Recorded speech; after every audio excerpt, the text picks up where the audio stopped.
بسم اللہ الرحمن الرحیم۔ ناظرین، شعبان کی 15ویں شب شب بارات کہلاتی ہے، یعنی وہ رات جس میں مخلوق کو گناہوں سے بری کر دیا جاتا ہے۔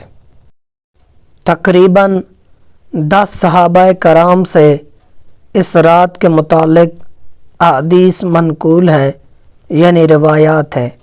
حضرت عائشہ رضی اللہ عنہ فرماتی ہیں، شعبان کی 15ویں شب کو میں نے نبی کریم صلی اللہ علیہ وسلم کو اپنے آرام گاہ پر موجود نہ پایا، تو تلاش میں نکلی، دیکھے اب جنت البقیع کے قبرستان میں۔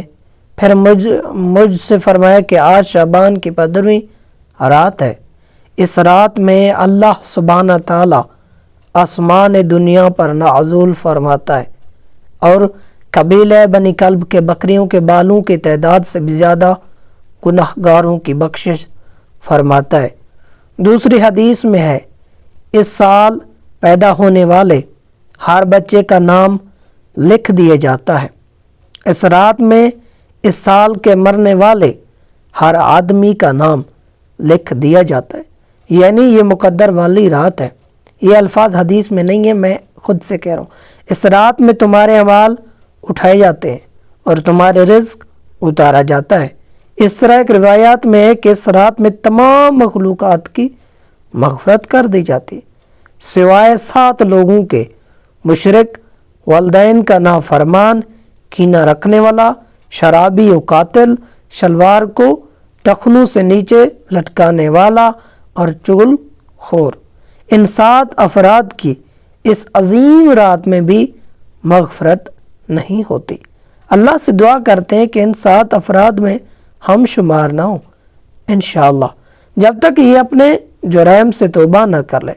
حضرت علی علیہ السلام سے ایک روایت ہے، منقول ہے کہ اس رات میں عبادت کیا کرو اور دن میں روزہ رکھا کرو۔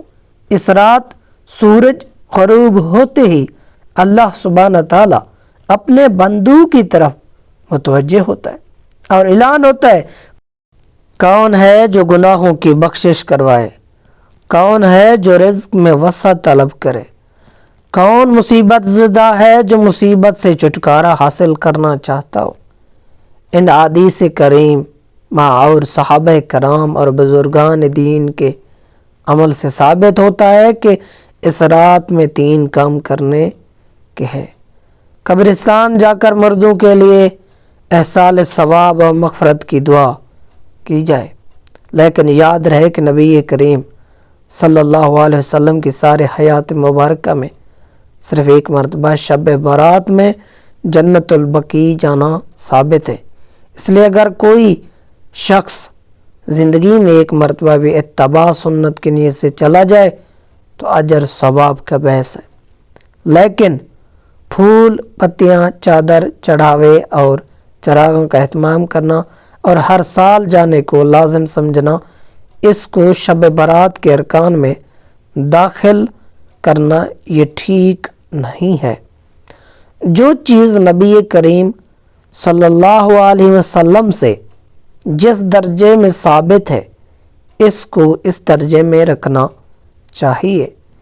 اس رات میں نوافل، تلاوت قرآن پاک کریمہ، ذکر و اذکار کا اہتمام کرنا، لا الہ الا اللہ، استغفر اللہ ربی واتوب الیہ، صلوات و درود۔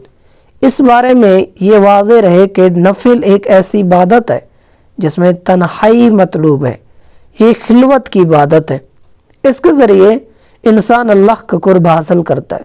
لہذا نوافل وغیرہ تنہائی میں اپنے گھر میں ادا کر کے اس موقع کو غنیمت جانیں۔ نوافل کی جماعت اور محسوس طریقہ اپنانا درست نہیں ہے۔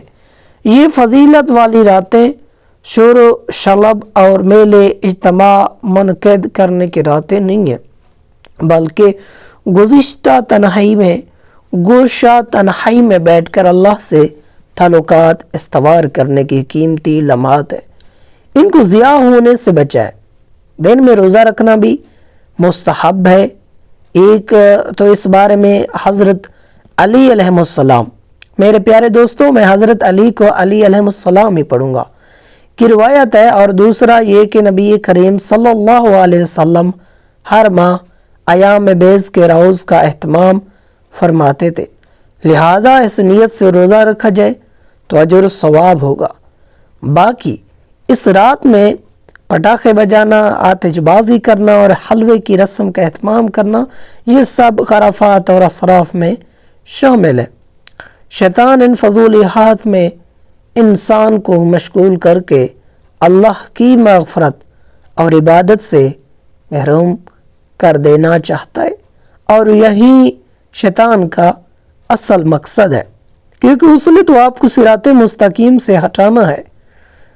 شب برات جہاں ہم دیگر نوافل کا اہتمام کرتے ہیں، بہت سارے نفل نمازیں پڑھتے ہیں، میری آپ سے گزارش ہے کہ شب برات میں یہ 12 رکعت نماز نفل آپ ضرور پڑھیے گا۔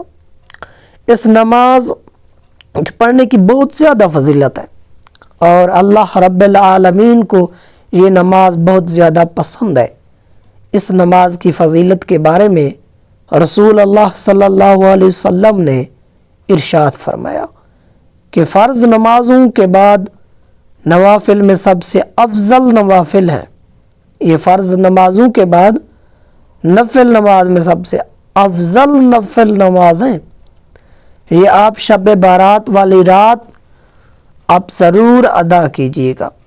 اس کے پڑھنے کی بہت زیادہ فضیلت ہے۔ اس رات یہ نوافل آپ ضرور پڑھیے گا۔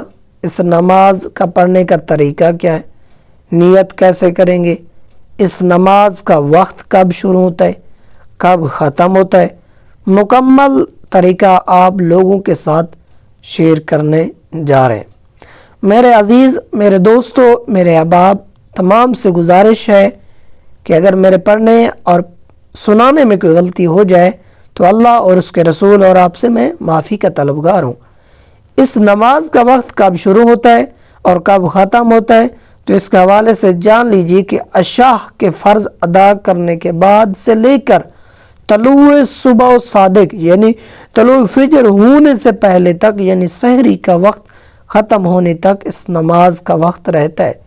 اس پوری رات میں آپ کسی بھی وقت یہ نماز ادا کر سکتے ہیں، یعنی عشاء کی نماز ادا کرنے کے بعد جیسے ہی آپ نے فرض پڑھ لیں تو اس کا وقت شروع ہو گیا۔ اب آپ کبھی بھی کسی بھی رات کے حصے میں اس نماز کو پڑھ سکتے ہیں۔ صبح سحری کا وقت ختم ہونے تک اس نماز کا وقت رہتا ہے، اور اس نماز کو ادا کرنے کا جو افضل وقت ہے وہ صبح سحری کا وقت ہے۔ اس وقت میں یہ نوافل ادا کیجئے۔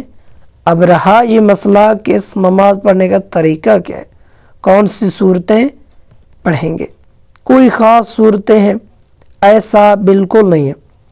ویسے تو اس نماز کو پڑھنے کے بہت سارے طریقے ہیں، لیکن آسان طریقہ آپ کو بتانے چلے ہیں کہ دو رکعت کر کے 12 رکعت پڑھیں گے آپ، یعنی 2 رکعت پڑھیں، پھر سلام پھیر دیے، پھر 2 رکعت کی نیت کریں، پھر سلام پھیر دیں، 2 کر کے اسی طرح آپ نے 12 رکعت ہی ادا کرنے ہیں، اور اس کے پڑھنے کا طریقہ کوئی خاص نہیں ہے۔ آپ دھیان سے توجہ فرمائیں۔ آپ نماز شروع کریں گے تکبیر تحریمہ کہہ کر، اللہ اکبر کہتے ہوئے ہاتھ باندھ لیں یا ہاتھ کھول لیں۔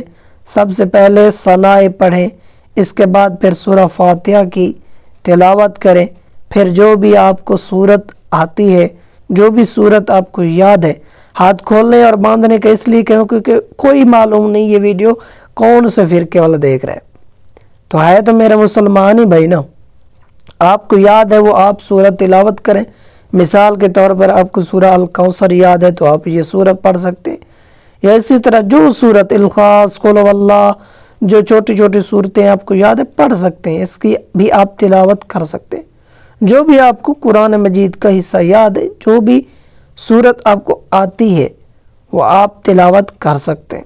اس کے بعد پھر رکوع کریں، رکوع سے کھڑے ہوں، 1 رکعت مکمل ہو گئی، سجدہ کر لیا آپ نے، پھر دوسری رکعت میں اسی طرح سورت فاتحہ پڑھیں گے، کوئی سورہ ملائیں گے، رکوع سجود باقاعدہ، اس کے بعد تہجد درود اور دعا پڑھ کر دائیں بائیں سلام پھیر دیں گے، یعنی جس طرح باقی نفل ادا کرتے ہیں اسی طرح 2 رکعت نماز نفل پڑھیں گے اور 2 رکعت کر کے پڑھیں گے۔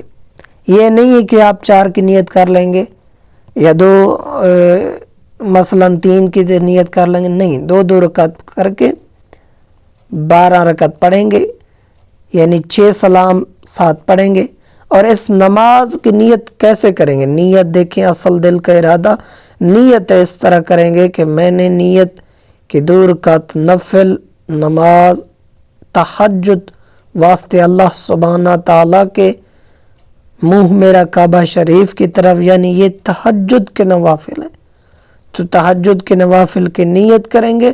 اگر دل میں ارادہ کر لیں تب بھی بہتر ہے، کوئی حرج نہیں ہے، نیت ہو جائے گی، بالکل درست ہے، لیکن اگر زبان سے الفاظ ادا کرنا چاہیں تب بھی کوئی حرج نہیں ہے، کر سکتے ہیں، مستحب ہے زبان سے نیت کے الفاظ ادا کرنا۔ تو اس طریقے سے یہ بارہ رکھتے آپ ادا کریں۔ نماز تہجد بہت فضیلت والی نماز ہے، اس نماز کے پڑھنے کی بہت زیادہ فضیلت ہے۔ رسول اللہ صلی اللہ علیہ وسلم نے ارشاد فرمایا، یہ فرض نمازوں کے بعد نوافل میں سب سے افضل نوافل تہجد کے نوافل ہیں، تو اس کے لیے اس رات میں ان نوافل کا اہتمام بھی آپ ضرور کیجئے، اور بہتر افضل وقت وہ رات کا آخری حصہ ہے، رات کے آخری حصے میں اس نماز کو آپ ادا کریں۔ مجھے اپنے دعاؤں میں یہ ضرور یاد رکھیے گا، دعا ہے کہ اللہ سبحانہ تعالی ہم سب کو نیک عمل کرنے کی توفیق عطا فرمائے، آمین یا رب العالمین۔ خدا حافظ۔